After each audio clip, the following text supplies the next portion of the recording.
గతంలో ఒక దురదృష్టవశాత్తు ఉప ఎన్నిక కంటోన్మెంట్ వస్తే అక్కడ ప్రజలు విజ్ఞతతోటి కాంగ్రెస్ పార్టీని గెలిపించినారు. ఈరోజు కూడా దురదృష్టవశాత్తు జూబ్లీహిల్స్ ఉప ఎన్నిక వచ్చింది. ఈ ఉప ఎన్నిక కూడా జూబ్లీహిల్స్ ప్రజలు కాంగ్రెస్ పార్టీని గెలిపించినట్టయితే హైదరాబాద్ ప్రాంత అభివృద్ధికి మరింత ఉత్సాహంగా ఈ ప్రభుత్వం పనిచేస్తుంది. ఇక్కడ ప్రజా సమస్యలు గత 10 సంవత్సరాలుగా నిర్లక్ష్యానికి గురైనాయి.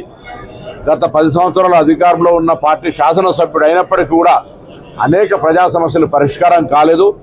ఉదాహరణకు డబుల్ బెడ్రూమ్ ఇల్లు తీసుకున్నా, రేషన్ కార్డుకు సంబంధించిన తీసుకున్నా, ఇలా పెద్ద పెద్ద ఏరియాలలో జూబ్లీహిల్స్ నియోజకవర్గంలో డ్రైన్ల సమస్య ఓవర్ఫ్లో అయిపోయి ఇళ్లలో పోయే పరిస్థితి నుంచి ఇవన్నీ కూడా అధిగమిస్తాం.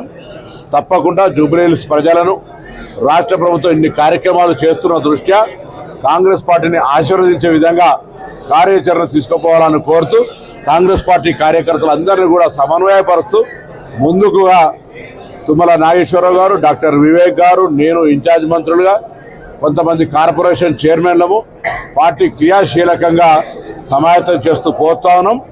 మేము ఈ జూబ్లీహిల్స్ తిరిగే సందర్భంగా ప్రజల స్పందన కాంగ్రెస్ పట్ల సానుకూలంగా ఉంది. సర్వేలు కూడా అవే చెప్తా ఉన్నాయి. తప్పకుండా కాంగ్రెస్ పార్టీ జూబ్లీహిల్స్ ఎన్నికల్లో గెలుస్తాం.